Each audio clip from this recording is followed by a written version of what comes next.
Hello বন্ধুরা, তোমরা সকলে কেমন আছো? আশা করি তোমরা সকলে খুব খুব ভালো আছো।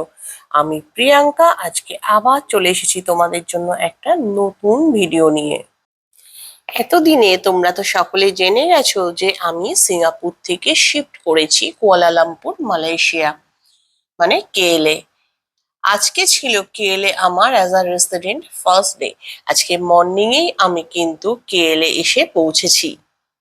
আর তারপরে ভীষণ টায়ার্ড ছিলাম বলে একটা বড় করে ঘুম দিয়ে নিয়েছি। তো ঘুম থেকে উঠেই আমি দেখতে পাই বাইরে কিন্তু ভীষণ জোরে বৃষ্টি পড়ছে। আর পুরোটা না একদম মানে ধোয়া ধোয়া হয়ে গেছে। এখন বৃষ্টি একটু কমেছে, তো সেই কারণে আমি একটু জানলাটা দাঁড়াও ওপেন করি আমাদের বেডরুমের। তোমরা দেখো বাইরেটা কি অপূর্ব লাগছে। অসম।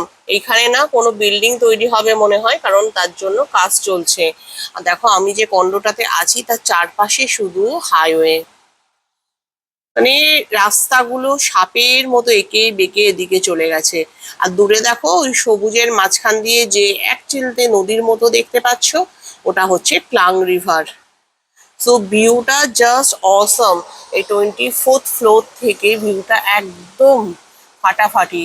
পুরো দেখো ধোয়া ধোয়া হয়ে গেছে। এত বৃষ্টি হয়েছে যে ওপর থেকে কিন্তু পুরো জিনিসটাই ধোয়ার মতো লাগছে। আমার যে কি ভালো লাগছে কি বলবো। এইভাবেই কিন্তু আমার কেএলএ আসার প্রথম দিনটা কাটলো। মানে কেলে এসে ফার্স্ট ডেতেই কিন্তু বৃষ্টি পেয়েছি। এবং বিশ্বাস করে এখনো কিন্তু আমি কোনো ফ্যান চালাইনি। দেখো ফ্যানও চলছে না, ইভেন আমি কিন্তু এসিও অন করিনি। বাট কি সুন্দর একটা ঠান্ডা ঠান্ডা আমেজ।